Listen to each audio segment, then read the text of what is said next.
Fellow citizens of the Republic of Podcasts, we present to you the final God-worshipping society episode of 2025. It truly has been an epochal year, one in which the greatest achievement of our lives was made, the birth of our spiritual child in this very show. As anyone with relevant experience would no doubt tell you, there is no greater challenge than raising a child. And this is even more the case when the parents in question live separately. And the difficulty is even greater when both parents are men. Felix and I have faced a considerably steep learning curve in this shared experience of co-parenting. But still, we have persisted. Through sleepless nights, tantrums, first steps, first words, the whole lot. We are now at a point where our child has completed this initial stage of life and is transitioning, not without some turbulence, from infancy to adolescence. In other words, through the innocence of childhood. As wondrous an event as this is, I nonetheless must confess to some feelings of dread.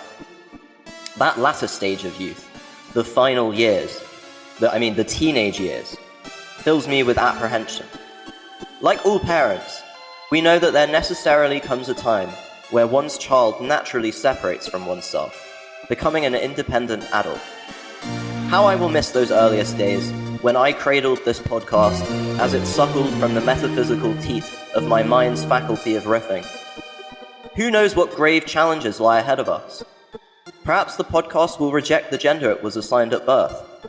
Perhaps it will begin dating, and I will have to mediate my conduct towards a string of worthless boyfriends, shaking their hands before cornering them alone and threatening them with physical violence if they ever hurt my little podcast, like all well-adjusted fathers do. Perhaps Felix and I will develop opposing roles in our co-parenting arrangement, with one of us assuming the role of the strict parent and the other that of the laid-back parent. If you're gonna smoke meth, I'd rather you do it safely at home, I will say, in an effort to be the cool parent and score points against an increasingly disappointed Felix. Perhaps, in light of such developments and my continued unemployment, I will lose custody altogether.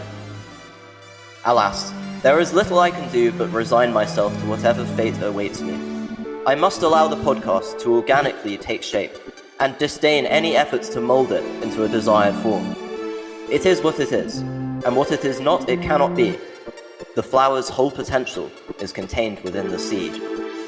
Yet, regardless of what happens, I will always recall the heady days of early parenthood, the joyful moments and the dark moments alike, for they have all been moments of profound meaning. When the time has come for us to walk God-worshipping society down the aisle and hand it over to its husband, namely the general public, I will make a vow to myself that these early memories stay forever vivid in my mind's eye. For now, it seems that this general public remains ignorant of our beautiful child. With the wet nursing stage out of the way, we will begin the new year with a concerted effort to, as it were, put our little podcast on show and seek out prospective husbands for it. This might seem a little early, given that the show is presently only about 6 years old in podcast years, but we are admittedly rather old-fashioned parents, diligently seeking out a stable financial horizon for our adorable child. This promotional strategy is, I will confess, not without difficulties. We will have to persuade the relevant suitors, firstly, that God-worshipping society will blossom into a beautiful and virtuous spouse, and secondly, that this rather premature courting will not absorb them into any kind of controversy. If only there was some kind of wealthy figure, a financier with access to all the elites of the world perhaps, who could assist us in these efforts. In any case, for those of you who have hitherto embraced our project and listened to these early episodes, we extend our deepest gratitude and promise that we will continue in our unrestrained pursuit of podcasting glory, regardless of the physical, mental, moral, legal, and financial cost. I am drunk on the prospect of this great fame, of earning my position in the annals of history as he who rose podcasting up to the condition of high art. Ye listeners, know that you are not merely the consumers of digital content, but witnesses to a truly spiritual event. You are not merely a passive audience to entertainers, but disciples of a great movement, gestating in the form of this magnificent performance. We wish you all good fortune in 2026 and extend a warm hand of friendship to you.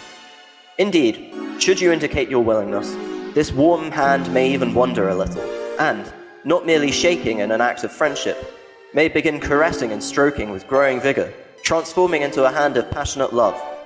You will, however, have to like and subscribe, should this be your preferred mode of intersubjectivity. Now, friends and metaphorical lovers, please give a warm hand, but do keep it restrained until the show is over, to the final God-worshipping society episode of 2025.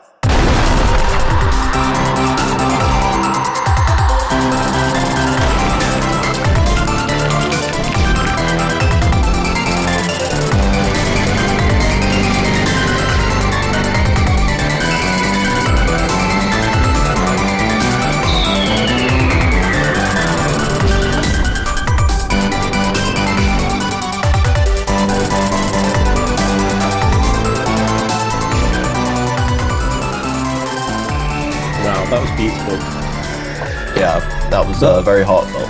That's a very interesting way of looking at the podcast.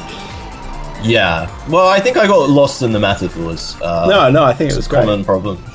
This is my I've been off to a good start. Yeah, 2026 will be the sort of debutante ball of GWS once it blooms. Yeah, I find as a failed writer, I think my biggest hindrance is metaphors, because I'll start on a metaphor and then quickly get completely absorbed into the metaphor, forget that it is a metaphor, and then, just go off on these tangents, and then I never kind of focus on the point I'm actually trying to make. Resolve the statement. Yeah. No, I think that was beautiful. But yeah, hello everyone, welcome to, I think this is episode 8. It is. Episode 8. Which is the final episode of 2025. This episode's slightly delayed because it's our New Year's Eve special. Yeah. So we wanted to be there right at the end of the year just to make sure that we covered every possible celebrity death. Literally everything, yeah. Yeah, because you never know. Someone might croak it right before the year ends. And knowing if we our luck, recorded this on Sunday. Yeah. There's always... I feel like a lot of people do die around this time. Well, yeah. I mean, I'd wait until like the first day. Like it's 2026 now. I can pack it in. Yeah, I lasted. I got to the. I got through that year. Might as well just pack it in now, eh? Yeah. So I hope everyone has had a productive and useful and inspiring and beautiful 2025. I know I certainly have, because 2025 was the year I began podcasting. The birth of our child, which is an important time. Yes, exactly. Until they're about 25 to 26, when you forget when they were born, as with my mother, who frequently gets my age wrong. Well, if you have lots of siblings like I do, you would find that your parents struggle often to remember your name. I was going to say, at least my name is remembered. I don't think they've ever remembered my name. Does it get confused with your pets as well? No. That would be really bad. that would really, really hurt. I hope everyone had a wonderful Christmas. Yeah. Christmas, that wonderful time of the year where you get kind of stuck in some kind of political argument over a dinner table with an older relative. Naturally. Yeah. I feel like that's basically what Christmas is at this point.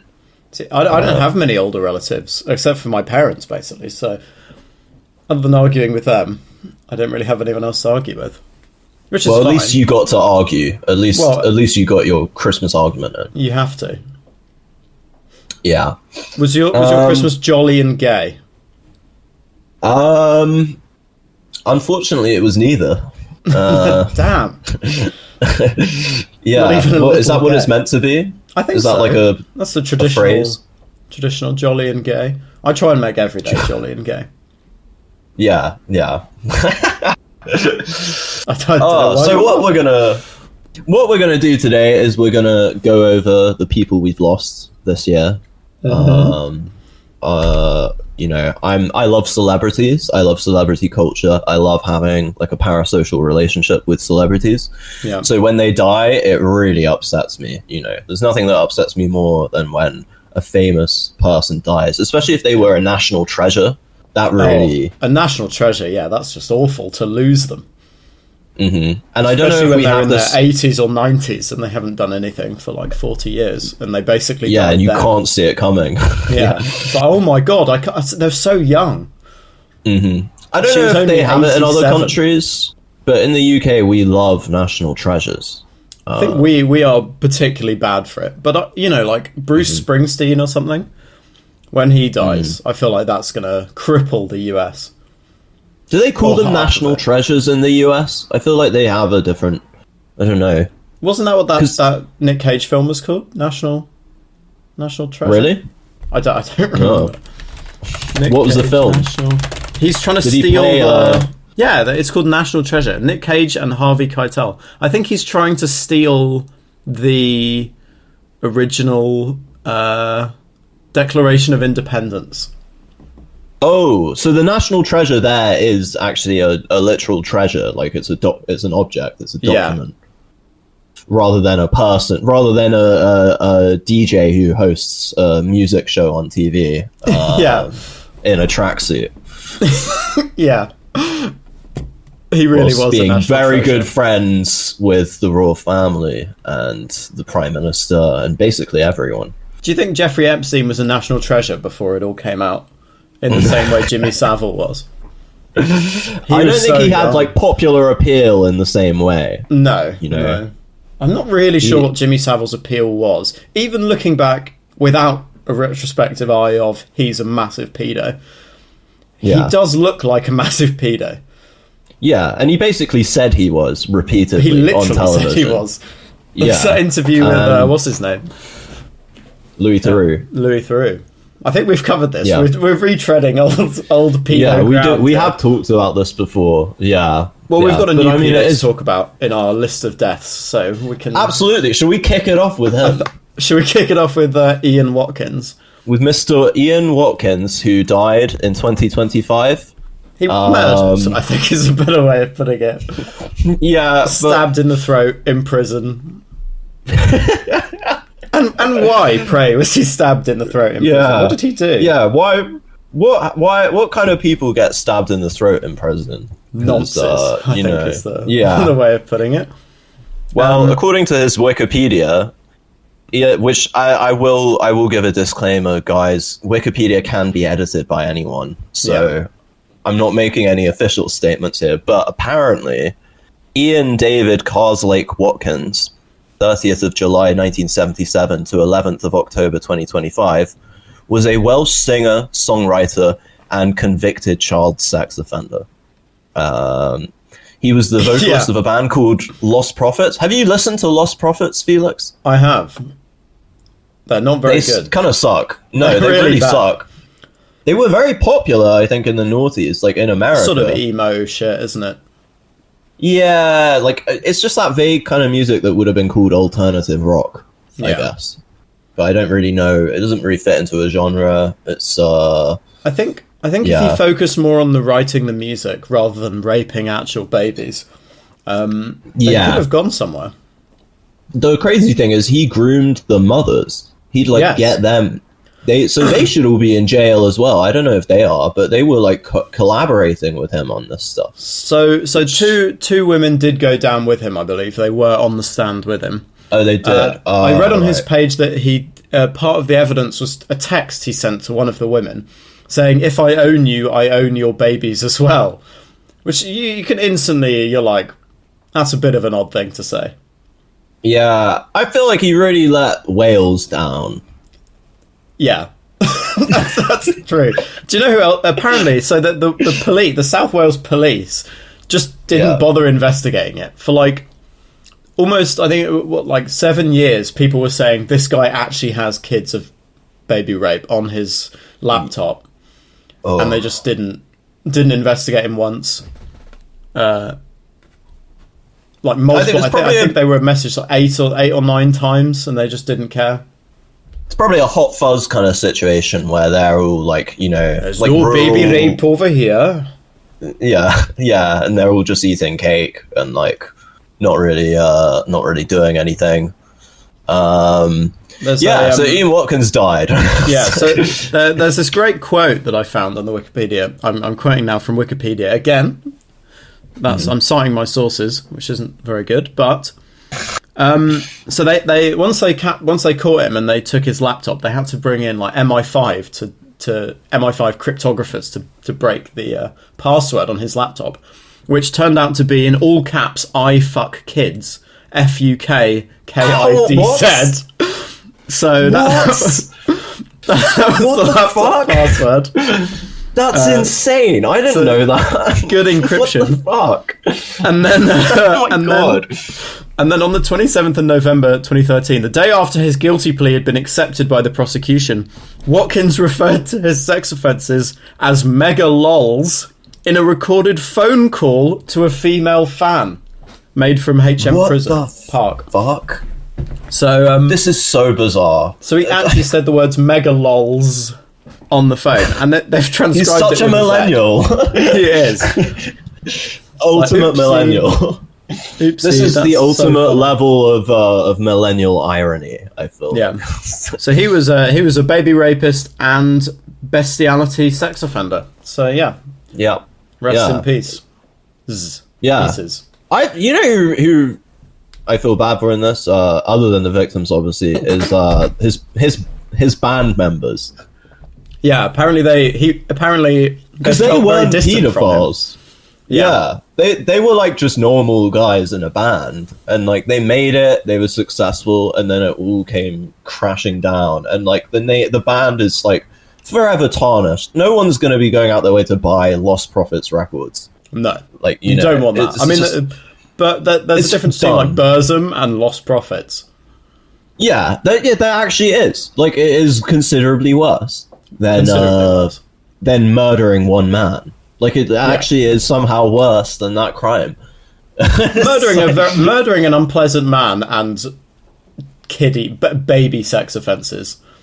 Yeah, and like having like a cult. It was like a little cult he was running as well, basically, wasn't it? Yeah. And that's how he'd get the mothers roped in and like all that stuff. Yeah. So Ian Watkins. Thank God this isn't the Christmas special, which also went very off topic. Yeah. Jolly. Yeah. Absolutely. Let's do a funny one now. Yeah. Who do we have? Well, Marion Faithfull died. Yes. Worst name choice ever. I don't know if that was her birth name, but she was a thought. I'll say that.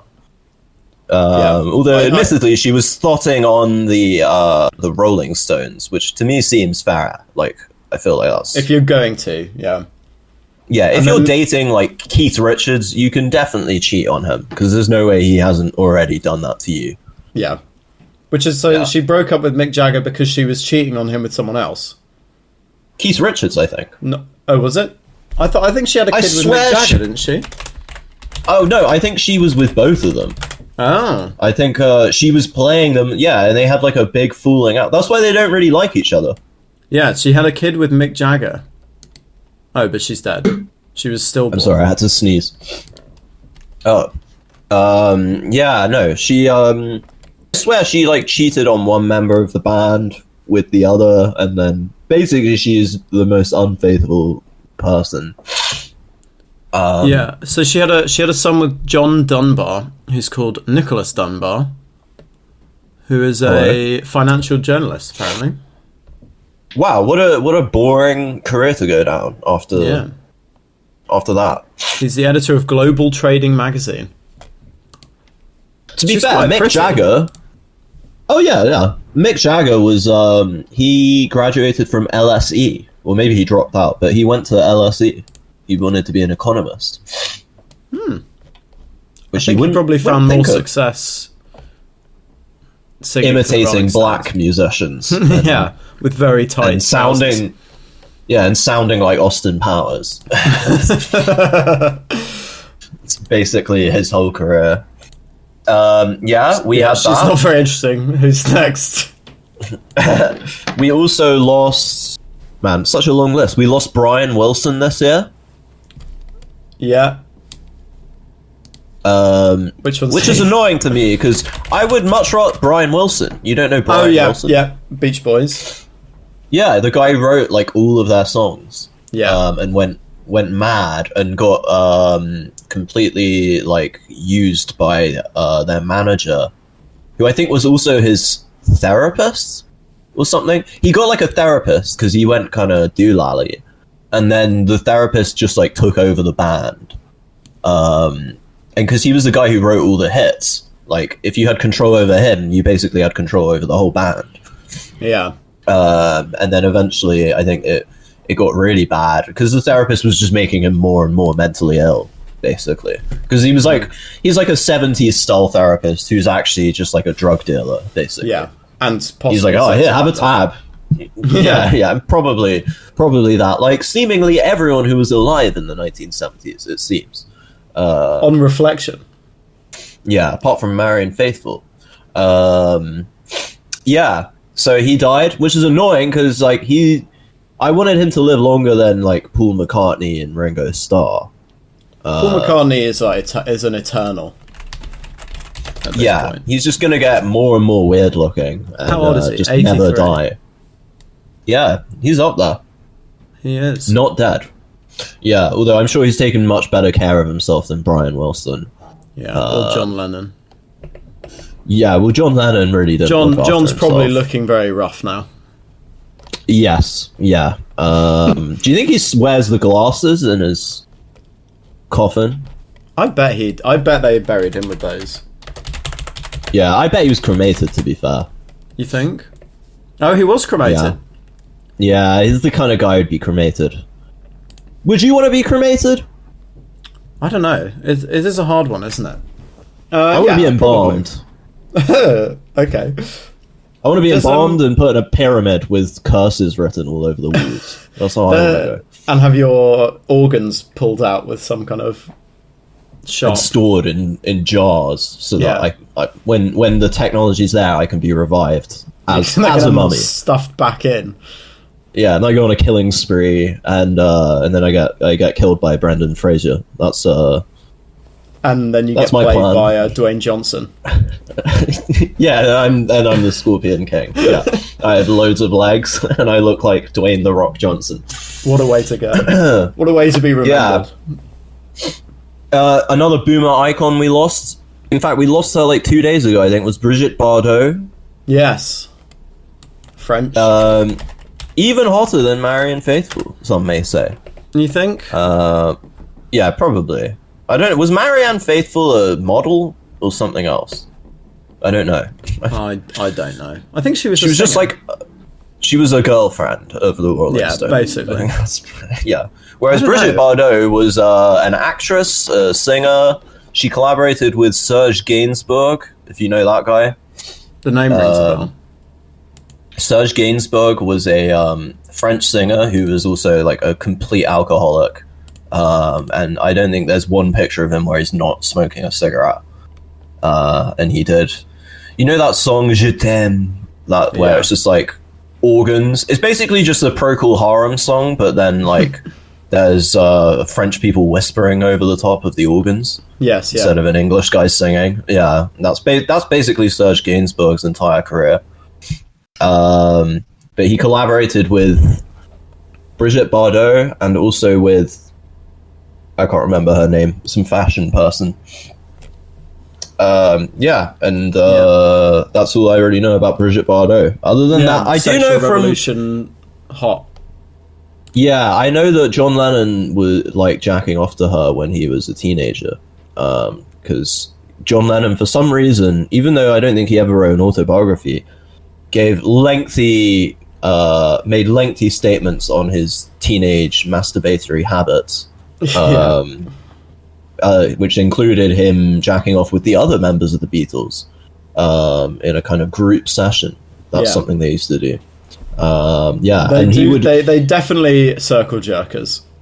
They literally did, and John Lennon, he would do this thing where he'd say the names, he'd shout out the names of like models, whilst they were doing it. So he'd be like, Brigitte Bardot, and then they'd all start shouting names out.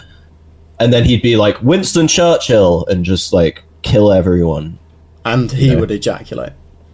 Yeah, and he probably would. The original Redditors. So she was nicknamed a sex kitten. Yeah. She had the teeth. She probably like the first. Teeth. She was a pioneer of the wide gap. Yes, which is a very French. Say, the gap was. I feel like every French model has that. You've got to. Yeah, you got to have that.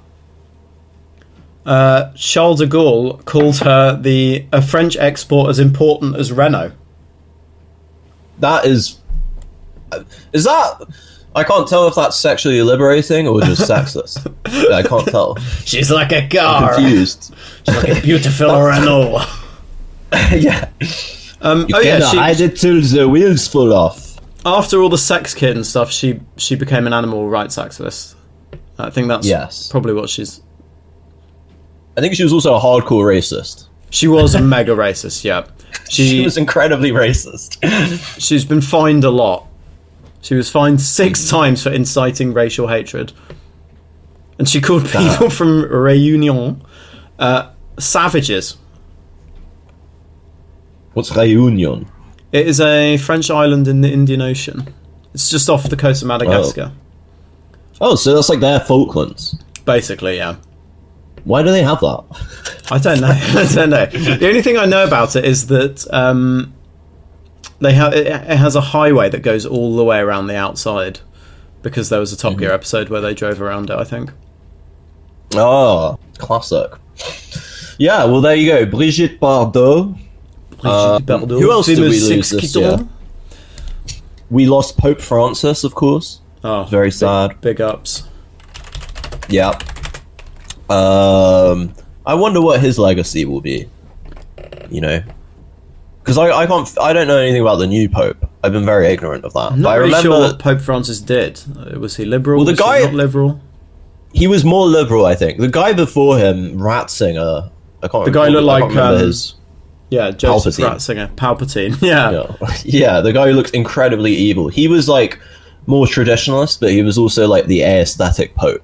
He wore very beautiful garments, and he was always like iced out. Francis moved to more of a humble kind of like he was like the woke Pope, I guess. Yeah, Pope Benedict the 16th. He was Benedict the 16th. Wow. Joseph Alois Ratzinger. And then we got the new one. I don't even know his fucking name. All I know is he's American. He's from Chicago. Yeah. Is he a Guido? Is he like an Italian-American guy? Well, his name's Robert Francis Prevost, which sounds quite classic American, doesn't it? That's quite waspy sounding. Yeah. Actually, no. Maybe it's kind of Germanic sounding name. Prevost. He's of French, Italian, Spanish, and Louisianan Creole descent. Oh, that's cool. So he's like a redneck. He's like a southern... Yeah. A Frenchman. That's what they call them down in the South. If you're like Creole or whatever, they call you a Frenchman, I think. Yeah, he's just the sort of... I don't think he's anything, really. He's just American. He's a classic boy, like mixing melting pot American. Yeah. But anyway, RIP to Pope Francis, who was from somewhere in South America, I believe. I don't actually know where. This is so fucking useless. It's just so rubbish. He was the first. Just not informative at all. Here's something useful. He was the first. He was the first pope born or raised outside of Europe since the 8th century. Gregory III, who was born in Syria. He was born in Syria. Yeah. Pope Francis was born in... Oh, it just says Latin America. Oh, there we are. Buenos Aires. Isn't Gregory the one who crowned Charlemagne? Was that... maybe that was a different Gregory. I feel like there's been quite a lot of Gregs. It's about the right time. Yeah. I feel like that might have been him. He crowned Charlemagne as Emperor of the Romans. It was anti-iconoclast. Oh. I don't know. I don't think he did much, actually. I'm not sure that was him. He fought against the Italians. Classic. Maybe that he was one of the pornocratic popes. They were good. You ever heard of that? The pornocracy? No, the pornocracy. It's when the Catholic Church was basically run by prostitutes who would just like tell the popes to do whatever, and it got extremely corrupt, and they were just like buying popes. The popes were just guys who bought the office basically, and then they would just fill the Vatican with hookers. Yeah, and then it was just these like hookers running the church basically. Yeah, it doesn't. Yeah. It doesn't really. It's the advance of the Lombards apparently is what he's known for. Mm-hmm. So it's Italian or Germanics advancing into Italy in the 6th to 8th centuries. Just a lot of violence, probably. He invoked the intervention of Charles Martel. That's a great name. That's okay. So that's what I'm thinking of. I'm not thinking of Charlemagne. I'm thinking of Charles the Hammer Martel. Yes, who fought the Saracens at the Battle of Tours. That guy. Yeah, Merovingian. Yes. Again, the victory against the Umayyads. Cool guy. Yes. Battle of Tours. Yeah, very good. Right, okay, so that's literally nothing about Pope Francis. He was born in Buenos Aires. Yeah. He was quite liberal, yeah. Who else did we lose this year? Ozzy Osbourne, R.I.P. Right. That wasn't a huge one for me, I have to say. He was old. Yeah, and he looked really bad. Yeah, the farewell tour in Birmingham, he like couldn't even stand up. He looked awful. Yeah, he was like trying to stand and he couldn't, and it was like he shouldn't be doing this. Like, I found that far more sad. It was just like, yeah, everyone was like, "This is so cool," and I was like, "No, this just makes me hate Sharon." Yeah, it's like he's been wheeled out to do this. The guy should be chilling. Maybe he would have lived a bit longer if they stopped putting him on a fucking stage and making him sing like some kind of trained animal, like a monkey. You know. Yeah. I mean, he gave it a fair go. Like, fair play to him. I think the coolest bit about that was all the other bands, because like so many other bands came and performed with them. I didn't even see that. All I saw was the actual thing. I was at a house party and someone put it on the TV, and I just saw Ozzy struggling, and I was like, "Oh, wow, that's such a buzzkill." Yeah. It was just depressing. I was like, "Damn, he's really old now. He's not looking good." Performances. So it was Mastodon, Rival Sons, Anthrax, Hailstorm, Who Gives a Fuck, Don't Care, Jack Black, oh god, I just find that offensive. That's not even metal. Pantera, Tool, that's pretty cool, yeah, I saw Tool there.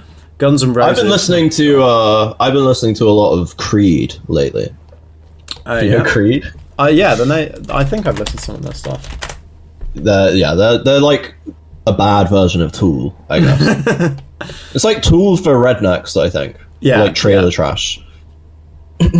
But pretty good if you like a slightly Christian kind of new metal post grunge about being an alcoholic or something. That's definitely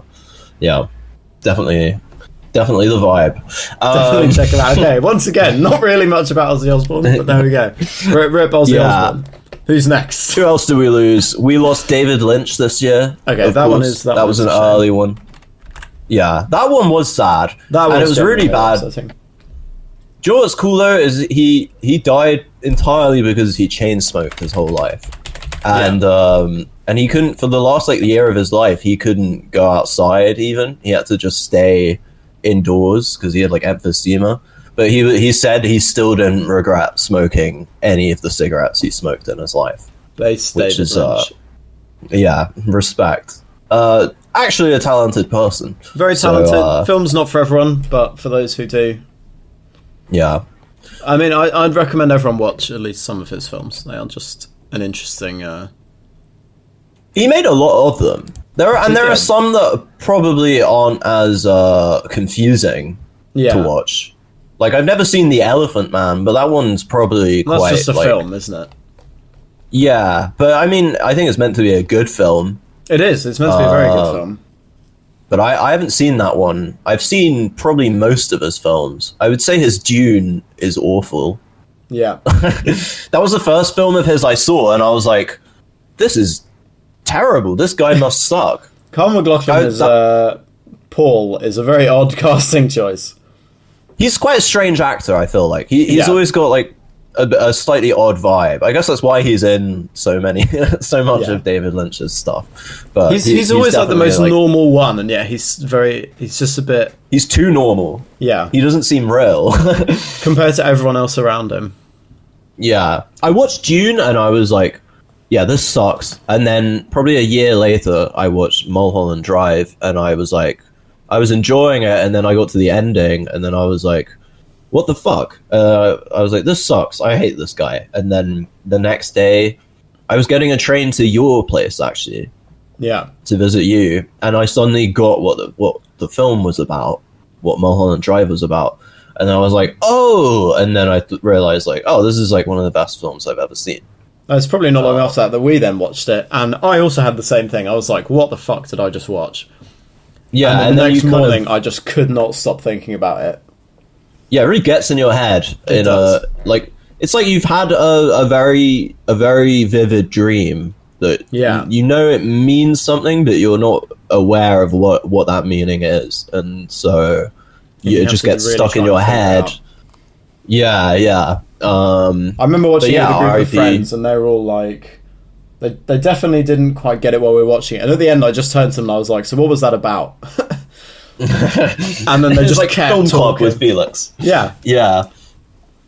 And there's no clear interpretation of those films that he made, like Lost Highway. Have you seen Lost Highway? I've not. I've seen Wild at Heart, which I quite enjoyed. I really like that one. Yeah, I really want to see Inland Empire, but I know that's going to be really weird. That one is really weird. I don't think that one has any like structured plot at all. I was very confused by that one. It's meant to feel like the internet, I think. Because like he made it came out in like 2006, I think, around then, and he had just got into the internet, and you could imagine him getting into the internet being like, gee, you can do anything on this. I can talk to anyone I like. You can go anywhere. That's a very good David Lynch. Maybe he'll come back from the grave from monologue at some point. God-worshipping society. What a great podcast. Amazing. Yeah. Wait, what other... I've seen that. I've seen Twin Peaks and Blue Velvet. Blue Velvet? I watched Blue Velvet. Blue Velvet's pretty good. Yeah, I enjoyed that. Yeah, that's a good one.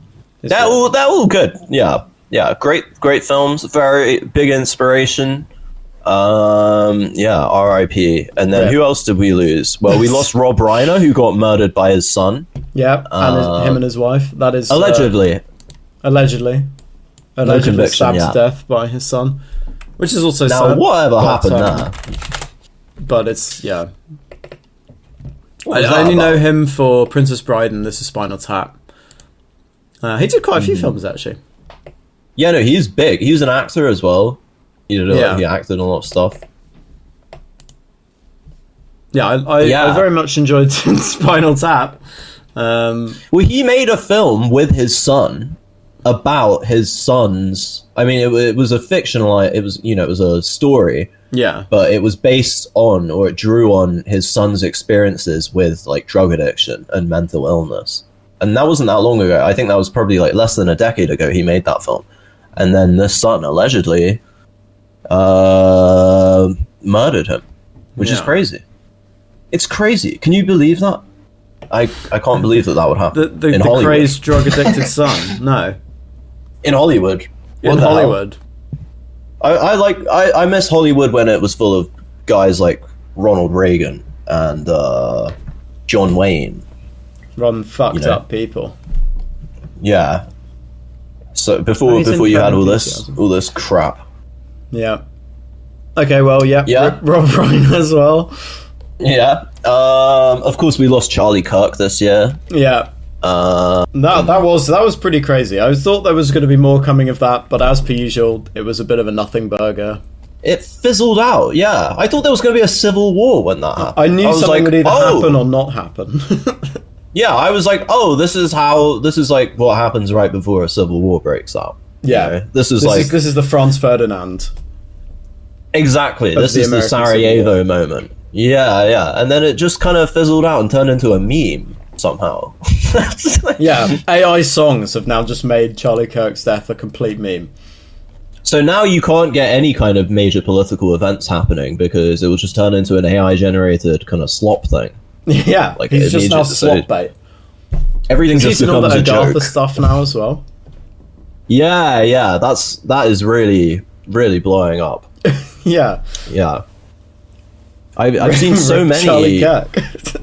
I think the moment I knew this, this is going to turn into a joke was when I saw, like, a few days after it happened, I saw a picture. Someone had, like, warped, that famous photo of George Floyd?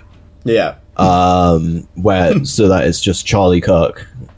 Like, his face mapped onto George Floyd's head. And I was like, oh, okay, yeah, this is just going to turn into another nihilistic meme that'll just go around. Yeah, I thought at the time it's like this is either going to blow up in the next couple of days or it's just going to nothing burger. Yeah. So what's been going on with his wife, by the way? Erica. Well, she's firstly dodgy name. If you're trying to beat like fascist allegations, maybe don't have a wife called Erica. Erica with a K. Cool name. Yeah, with a K. She's just been going around to all these like big conferences, big Republican Party events, and then she'll show up and a bunch of like fire cannons will go off and like laser lights will be shooting all over the stage, and she'll be wearing some big like sequin thing. It's very MAGA type kind of visuals. And then she'll go to the stage and be like, I endorse JD Vance and we need to raise money for his campaign in 3 years or whatever. She's the new CEO of Turning Point USA. You see, you think if something like that happened in your life, if your husband got publicly shot dead brutally, that everyone around the world can watch, and she's probably seen it. She's probably seen the footage. She was there with her kids. Was she? Oh shit! I didn't even know that. I think she was. Well, regardless, she's definitely seen it. And you think you would need a good, 6 months off. At least. Yeah. Before you start doing anything. I would not be hanging around. But no, she's... I wouldn't be giving speeches and, flying around, endorsing people for president when it's not even an election going on. I think what one may describe this as is milking it. Yeah. And I hate to be that cynical about stuff like this, but you kind of have to be. What can I say? Because... Oh no, I don't think she was there. But either way, she's definitely seen the video. Yeah, and even worse, the children will have to watch that video, which is really horrible. Yeah, she's somewhat Lynchian as a person. I feel like a lot of these MAGA women are. Yeah, I mean, Ivanka Trump is basically Laura Palmer. And to avoid any potential lawsuits, I'm not going to go into any details about why. But she also looks very uncanny. All the MAGA women do look very kind of painted on. The smiles are really forced. I was at a barber shop. They're very cynical. I was at a barber shop and I was getting my hair trimmed. Mm-hmm. And it was a queer lady was doing my hair. A queer lady? Yeah, I don't know which one, but she definitely wasn't straight. And the other barber who I was also chatting to was a gay guy. So very kind of progressive barbershop. And they were all, criticizing Trump, talking about Trump. But the one thing they did seem to like was Ivanka Trump. They really liked her. They were like, we love Ivanka. Is she a queen? I think she just has that vibe. There's something tragic about her. I think it's the same reason she's Lynchian. Yeah. I mean, David Lynch did have a kind of a gay guy's eye for women. There's all his female characters have a bit of tragedy in them. They're a bit like Dorothy Blue from Velvet. Yeah, but they've all got that vibe of the actress who played Dorothy in Wizard of Oz. I can't remember her name, but Julie Andrews? No, that's Sound of Music. No. The other one. No. But she was very tragic figure. Not Liza Minnelli, but like that. That kind of vibe. Judy Garland. Judy Garland, of course. She was the original kind of gay icon, Yeah, I guess. And I feel like Trump, maybe Trump is just a gay guy, and because all the women he involves himself with, they all look like the kind of women a gay guy likes. she's very much of a she's a very fashion icon. I think she's always wearing weird shit. Yeah. But yeah, shout outs to Ivanka Trump and R.I.P. to Charlie Kirk. You were about to forget how we got onto that. Yeah. You see, not only do I get lost in the metaphors, I get lost in just like the plain speaking sentences I make. Has Trump gone out with anyone who isn't from like Eastern Europe? Wasn't his first wife American? His first wife was Ivana. Remember. She was Czech. Right. Oh, so he's Marla definitely got Maples. Okay, she was American. And Melania is Slovenian. Yeah. A lot of people now are saying that he got Melania off of Epstein. That's like the theory that's going around now. Yeah, if it wasn't going to be him, it would be Andrew Tate would always help him if he needs another wife. Mm-hmm. Oh, dude, we need up to talk about Andrew Tate getting the shit kicked out of him. Oh my god, of course. And Jake Paul. Who's left on the death list? Who cares about these people anymore? Yeah, I think that's probably enough. Morris the alligator? Yeah, he's a guy. He was in a film I haven't seen. Happy Gilmore. Yeah, he was in Happy Gilmore. rip the alligator. R.I.P. He lived to like 80 to 100 anyway, so it's fine. Yeah, Andrew Tate got the shit kicked out of him by some guy. It was such a shit fight. Did you see it? I only watched the highlights, but like neither of them looked like they were really boxing very well. Like it didn't. I'm not an expert on boxing, but Jesus, it was like. He used to be a professional kickboxer, so I would have thought. Now I know kickboxing is obviously very different from normal boxing, but you think he would hit people, don't you? You think he would look like he can box? You know, he was tired by the second round, right? This was one of the big things people were talking about. Yeah, it's all those fucking cigars, probably. So there's a highlights here. I've just clicked on because I searched Chase Demore because I think he's like a YouTuber.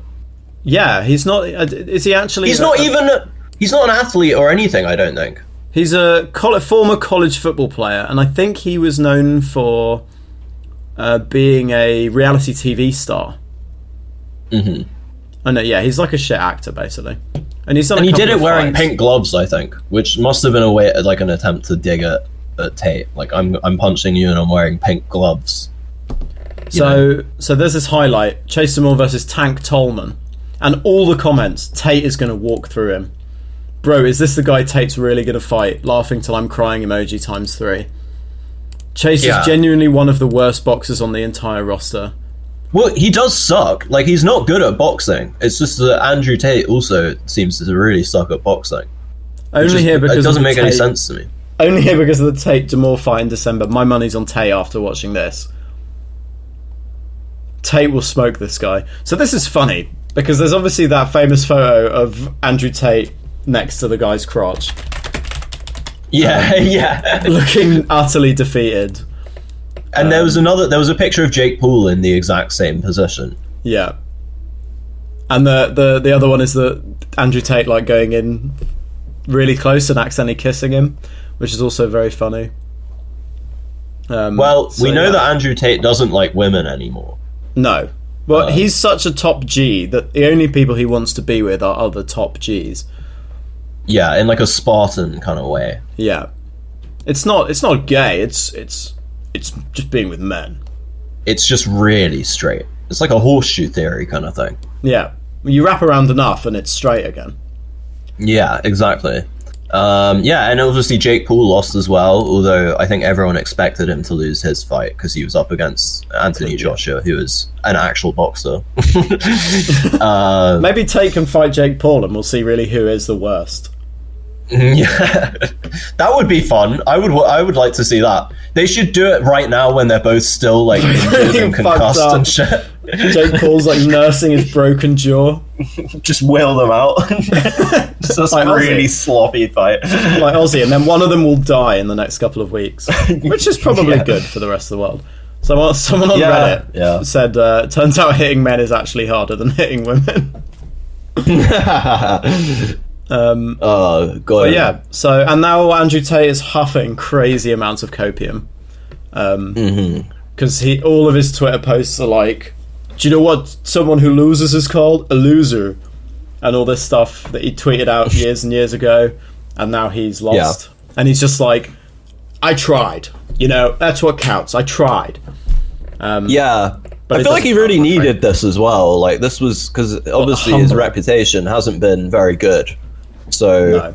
I feel like he needed something to prove to his fans, like, yeah, don't worry, even though, like, you know, the media are piling in on me, like, I still got it, like, I'm still a winner, whatever. And because that's really the language his fans speak. Like, he's cultivated an audience who basically will look down on anyone who doesn't win, you know. Yeah. And his whole thing is saying, I'm winning all the time, I'm a winner. And now he's just lost a boxing fight against a guy who sucks. And it's like they're gonna lose their respect for him. They got this that kind of attitude of like, whoever wins is the alpha. It's like when it's like when sea lions fight over their harem, Yeah. you know, and whoever loses, if he loses, he's lost. It's done. He has to go into the sea and just die by himself. And Sea it's lions like that was kind an of. interesting choice for that. Yeah, I'm going kind of Jordan Peterson with this one. It's like lobsters When the sea fighting. lion is old, when it's an old sea lion, The lobsters. it's very sad. fighting. Yeah, so apparently he got tired in the second round, and then D'Amour just beat the shit out of him. Which everyone's also criticising, because Andrew Tate apparently fought 100 boxers one after another in Dubai like a couple of years ago. Kind of a Bonnie Blue type situation. Yeah, he beat off 100 men. They were piling on top of him. They were just pounding him, but he struggled through it. He took those men. And well, people are now doubting that because he got tired in the second round. Yeah. It's probably all the cigars and things. They probably don't help your cardiovascular system. He is very like much. always smoking a cigar, so it's probably quite easy to get out of breath. And he is like, I don't know how old he is, but he must be in his late 30s. I feel like think so. he's about 38, which, you know, for boxing is actually pretty old. Like, you got to be really springy. He's 39. Excellent guess. There you go. I'm good at guessing people's age. A couple of years ago, he looked really ripped. He probably could have beaten him a few years ago, but clearly now he's just gone full retard and doesn't know what he's doing. Yeah, it's the hubris. He must have thought, like, I don't need to train that hard for this. I'm a winner. I'll just wing it. Yeah, I have God on my side, or whatever. Yeah. I don't know how he thinks, but it's probably like that. Yeah. And he stepped into the ring with some fuckwit, right? You know, that doesn't take balls. Now, to be fair to Jake Paul, fighting Anthony Joshua does take some balls. Fair, you know, I'll give him that guy is terrifying looking. He's huge. He is huge. He is like a head taller than Jake Paul. And he's not that old. Like, he is definitely older, but I don't think he's as old as Andrew Tate, maybe. I mean, I don't know. Maybe I'm wrong. Who, Anthony Joshua? Yeah, because like Jake Paul fought Mike Tyson, but Mike Tyson's old as shit. Anthony Joshua is you know. 36. Yeah, so he can still do it, and he's like obviously actually a professional boxer who had a lot of success as a boxer and is clearly very good at what he's doing. Although Jake Paul used his influence to try and have him assassinated in Nigeria. Did you see this? No, what? Anthony Joshua just got into a car crash yesterday, which killed two of his friends, and he survived. So clearly Jake Paul's influence is... Damn, it's getting real like Suge Knight, Puff Daddy kind of vibes. No, he's tried to have him taken out. Yeah. Which is very sad. So rip Anthony Joshua's two mates. Yeah, absolutely.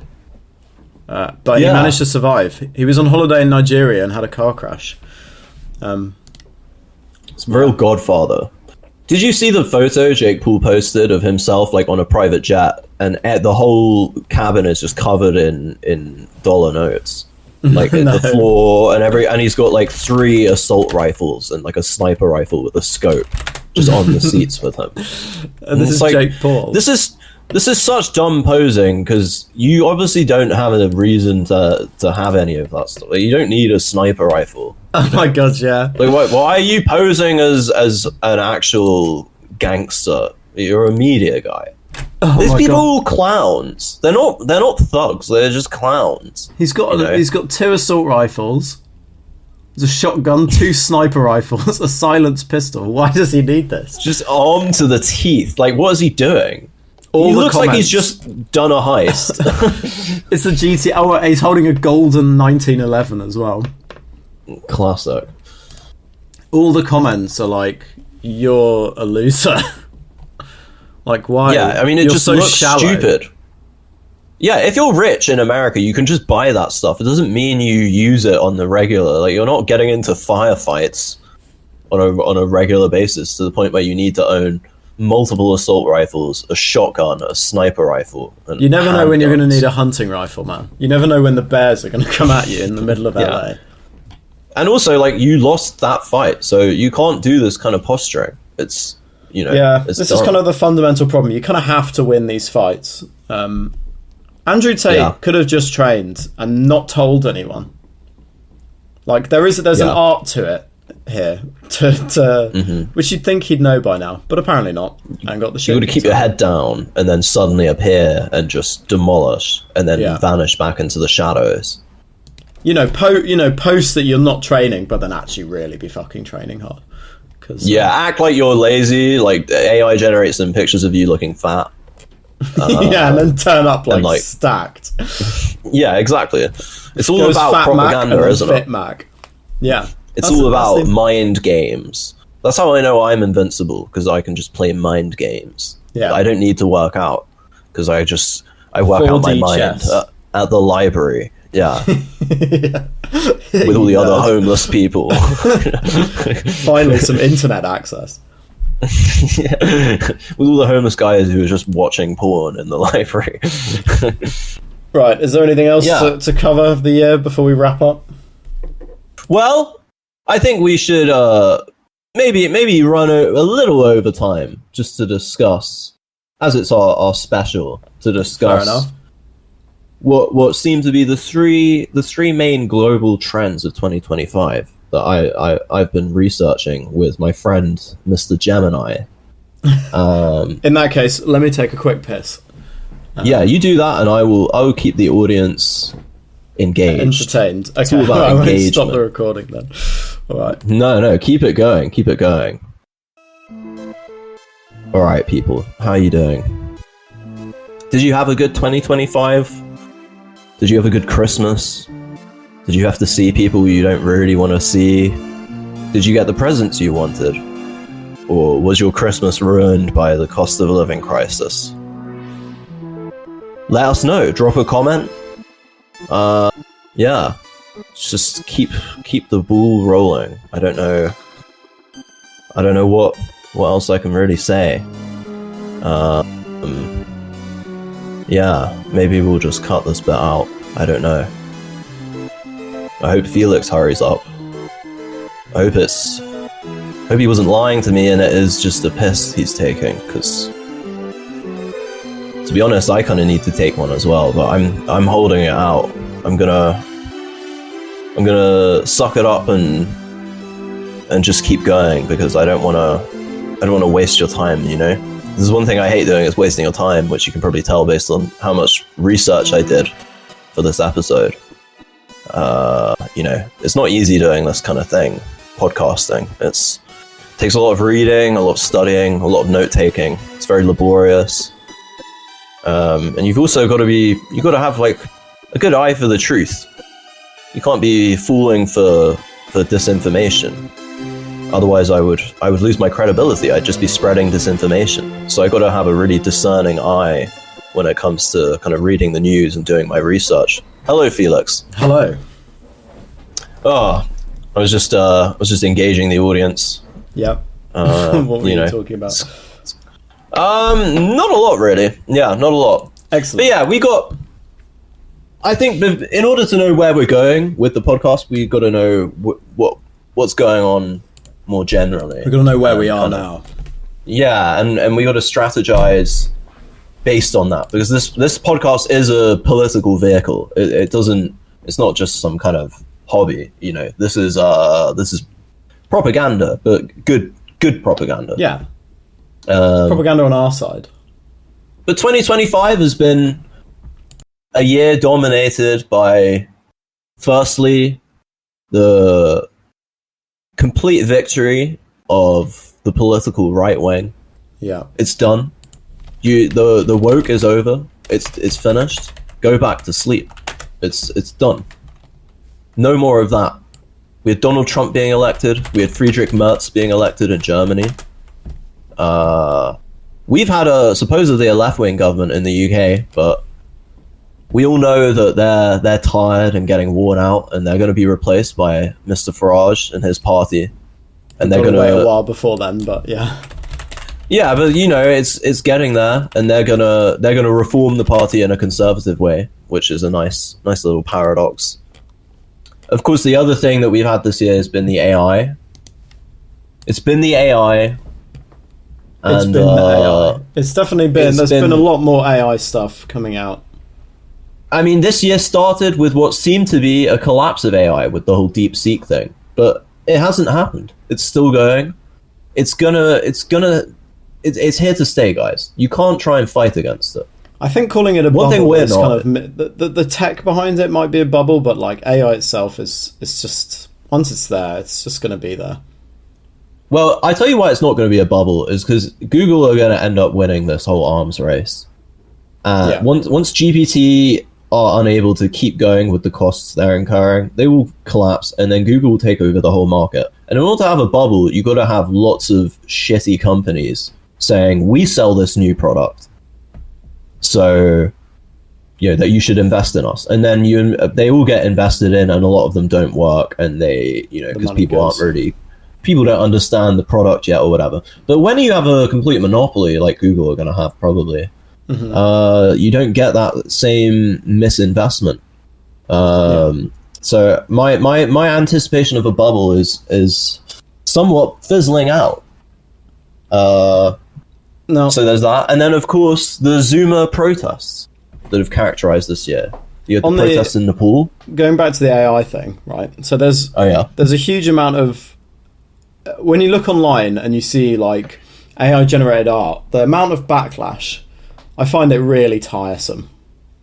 Like everyone just it's so reactionary, and it's the exact sort of like these artist types who sit and just the second they see anything AI related, they're like, where AI. You really, it's almost Ludditism. Like you're not going to stop this happening.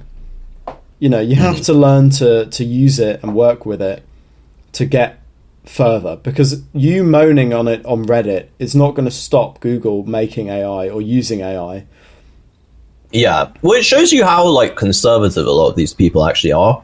Yeah, and a lot of them will describe themselves as anything but conservative-minded, but they are very conservative. For example, as a failed writer, I know that one group of people like this are the novelists of our time. You get a lot of them on Substack, places like that.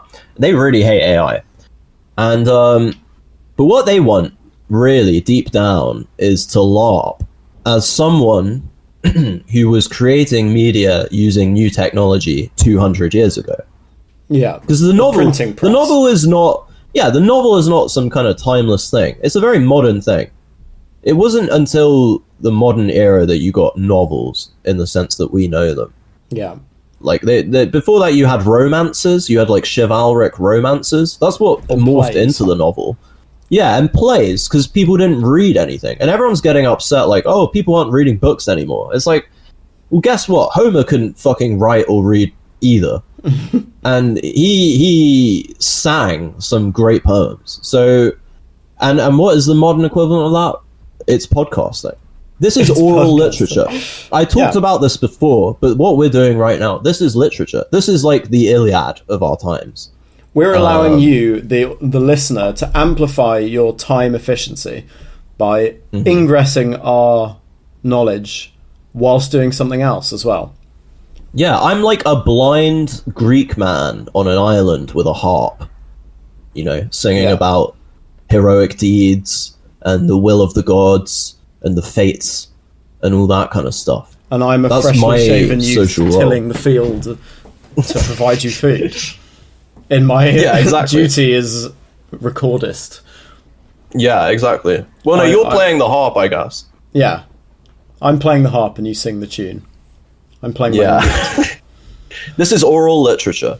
Yeah. So, accept it. Move forward. Don't try and LARP as... you know, it's like in Britain, you get a lot of people... You meet these people at uni who call themselves Marxists. Yeah. And what you realize is they don't really want the revolution to happen. What they want is to be a Marxist academic spy in England in the 1950s. Yeah. And you know, because they all dress like it's the 50s. They all wear like trousers and button-up shirts and horn-rimmed glasses. And then they talk like a really posh person. And it's like, I don't think you really want some kind of proletarian revolution. I think you want to live as a Marxist in a capitalist society in the 1950s. It's all protest laughing. Against the everyone system, is laughing. Still partake in it, and because it's not really about its usefulness. Yeah, it's not really about, you know, the material dialectic unfolding. It's actually just about you LARPing as something that already exists, that's already familiar and cozy, and doesn't make you feel threatened by unending change and constant flux. But makes you appear morally superior by... And also just makes you seem clever, like in a stereotypical way. Because it's like, look, I wear horn-rimmed glasses. And I have my copy of the Communist Manifesto with me. I read. Yeah, exactly. So yeah, fuck you. You're on the enemies list if that's you listening. And the final trend, main trend of 2025, in terms of them being ominous, is the Zuma protests that erupted all over the world, led to regime change of some kind in Nepal. Yeah, I haven't heard much about this. I think I saw it earlier in the year, but... Well, I only wanted to make a general point, which is relevant to this show, which is that clearly Zumas are having enough of the way of the world. And as we're maturing, we're becoming politically active. And that could be anything, because everything is political, you know. Like every time you take a breath, you're making some kind of political statement. At least that's what they taught me at university. Yeah, stop using up oxygen, you know. Exactly. You could just kill yourself, and that would be a political statement. Do something with the oxygen you breathe, if you're out there listening. If you're breathing oxygen and not doing anything with it, you're wasting it.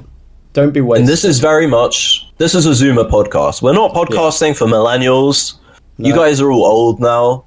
And you were always lame, you know, and you actually caused all... Millennials, they'll complain about, like, the right-wing stuff, but they only have themselves to blame, you know?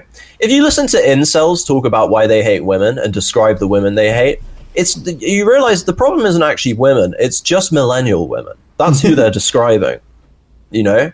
And when they talk about the kind of men they hate, you know, they talk about bug men and soy boys. I mean, they're just describing millennial men. What is a bug man? So, well, you know, a guy who just consumes lots of media and has his Funko Pop toys and, you know, looks like a bug, I guess. I don't really know, but those kinds of guys. We're not podcasting for you. We're certainly not podcasting for Gen X. And much less boomers. If there's one thing we're not doing, we're not trying to podcast with boomers. Well, we already have, so they've turned off long ago. Yeah, you know, you guys have trigonometry to listen to or whatever, you know, but we live in the realm of Zoomers where you can't really tell if we're even left wing or right wing.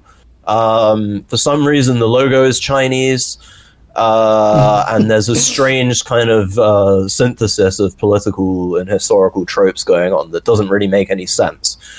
Zoomers are definitely a lot more, I don't know, for all the shit we get. Yeah, but we're quite, it is quite mature, and there is, how do I describe it? There's a lot more awareness. We're woke, more self-conscious. Yeah, we are very conscious. We're not so brain rotted like Gen Alpha, who are now coming to their late teens. They're coming to adolescence. Yeah, but we're not so consumerists, like soy boy as millennials. But Gen Alpha are welcome to listen to this show. Because, we encourage you to further your maturity into this skits era. Yeah, exactly. We need young people to fight. Cool older brothers who are like, helping you out, like giving you, you look up to us and think, oh, those guys are so cool. We know what 6'7" is. We just don't say it. Yeah, that's our level of cool. That's a baby meme. Like, come on. Yeah, come on, grow up. We're still on Skibbity Toilet. But yeah, that's all I wanted to say, really. Like, this is our moment as Zoomers. We're now in a position where we're old enough to get into power. We got Mamdani in New York. Isn't he a Zoomer? I mean, he's close. He's like a young millennial, I guess. He's probably he's probably a zillennial. Yeah, Zach Polanski's always making TikToks and shit. So we've got our political moment coming up. Mamdani's 91, so he is the very ass end of millennials, I think. Yeah, that's a lower millennial. So there's some crossover there.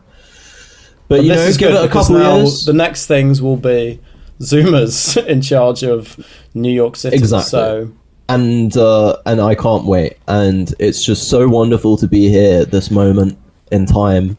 To be a spokesperson for an entire generation, and I think I can speak on every Zoomer's behalf when I talk on this podcast. A generation of renters, people struggling to get work and suffering under crippling university debt. Exactly. The Zoomer Geist is like concentrated entirely into my mind, and I'm channeling it when I speak on this show.